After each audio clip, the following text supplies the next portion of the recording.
Antidote administered.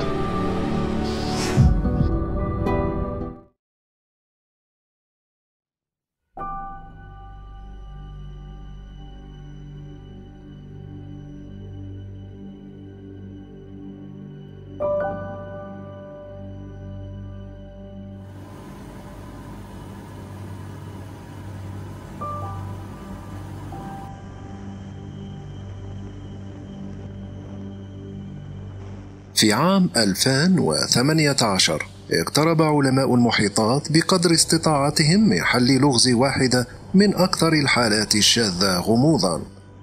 شركة أوسيون إكس السويدية برئاسة دوني زوسبيرغ متخصصة في استكشاف أسرار قاع البحار، إنها ليست فقط فريقاً قوياً من المتحمسين، ولكنها أيضاً شركة مجهزة تقنياً، وهي تحت تصرف سفينة الأبحاث أوسيون إكس التي يبلغ طولها 56 مترا والمجهزة بكاميرات ومهبط للطائرة العمودية.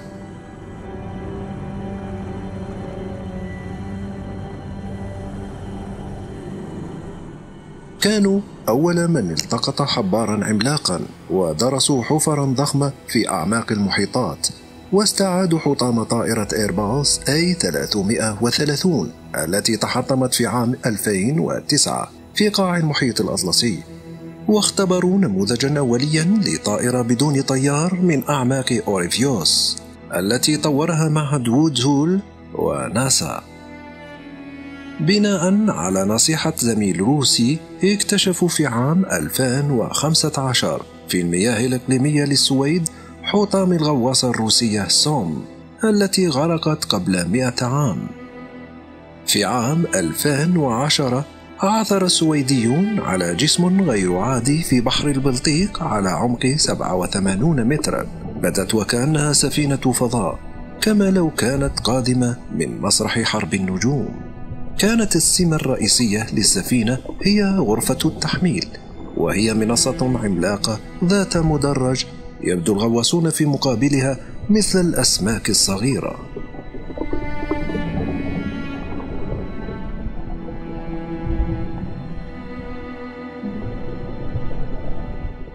أكد التحليل الكيميائي للمادة التي صنع منها شذوذ بحر البلطيق، كما يطلق عليها الغواصون غير المعتاد التخمين، بأن الجسم الموجود في القاع ليس من أصل طبيعي.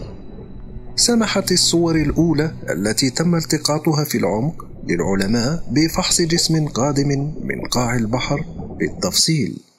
جسم دائري هو الشكل الهندسي الصحيح، قطره 60 مترا بدون حواف بارزة.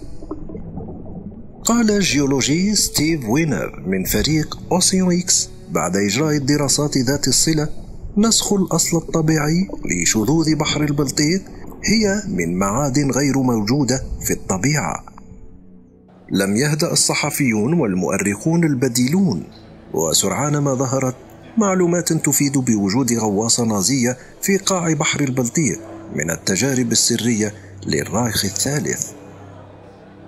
يعتمد هذا الافتراض على الحقيقة التاريخية المتمثلة في أن الألمان غالبا ما أجروا تجاربهم السرية هناك، وأن موقع اختبار روغن كان أبعد قليلا، هو الذي تحول لاحقا إلى قاعدة صواريخ.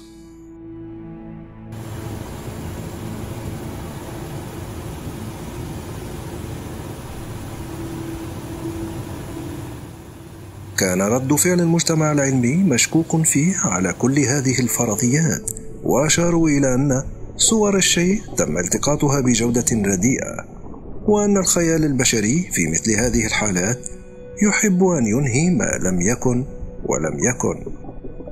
ومن المثير للاهتمام مع ذلك أن نتائج دراسة الجيولوجيين في ستوكهولم جنبا إلى جنب مع حسابات أوسيون إكس تمت إزالتها بسرعة من المصادر المفتوحة. على وجه الخصوص لم يكن ستيفان هوجربورن مقتنعا بحجج العلماء، ولا يزال واثقا بأن الرجال قد وجدوا شيئا فريدا. البيانات المتعلقة بهم اختفت من المجال العام في نفس الوقت الذي اختفت فيه الغالبية العظمى من الوثائق المتعلقة بشذوذ بحر البلطيق.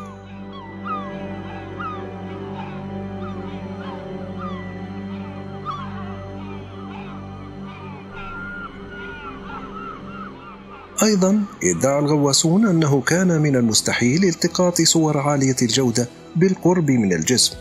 لماذا؟ هناك العديد من تصريحات الغواصين. السبب تأثير مجالات الكهرومغناطيسية إلى قوة غير معروفة للعلم التي تعطل المعدات. المتشكك الرئيسي العالم بيتر ليندبرغ التقى بالمراسلين عدة مرات وقال أنه كان أغرب اكتشاف في حياته وكان لديه أسئلة أكثر من الإجابات، ثم توقف فجأة عن التواصل.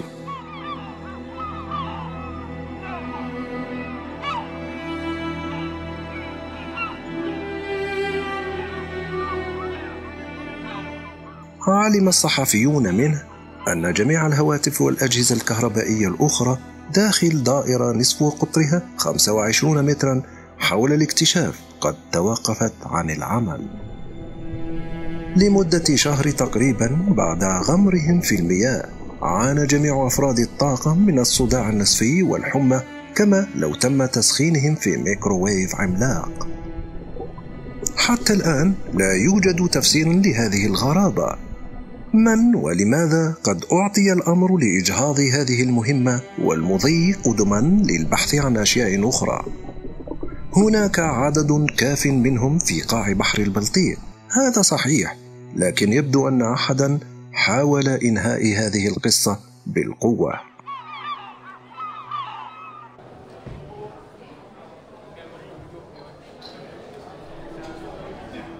تم بالفعل حظر رسمي للغواصين العاديين للغوص في هذا المكان في قاع البحر. في عام 2018 قال العلماء في جامعة ستوكهولمز أن شذوذ البلطيق هو نتاج جيولوجي الأصل، ولا ينبغي للمرء أن يبحث عن علامات وجود خارج كوكب الأرض حيث لا يوجد أي شيء. ورفض الباحثون الإجابة على المزيد من الأسئلة حول الإشعاع الكهرومغناطيسي والقضايا الصحية.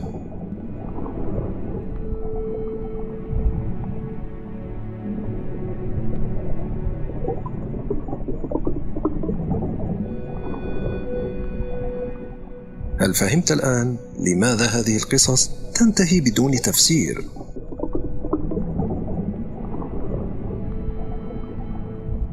هذه القصة حقيقية وليست من وحي الخيال، ولا يزال الجسم الغريب راقدا في أعماق بحر البلطيق إلى يومنا هذا.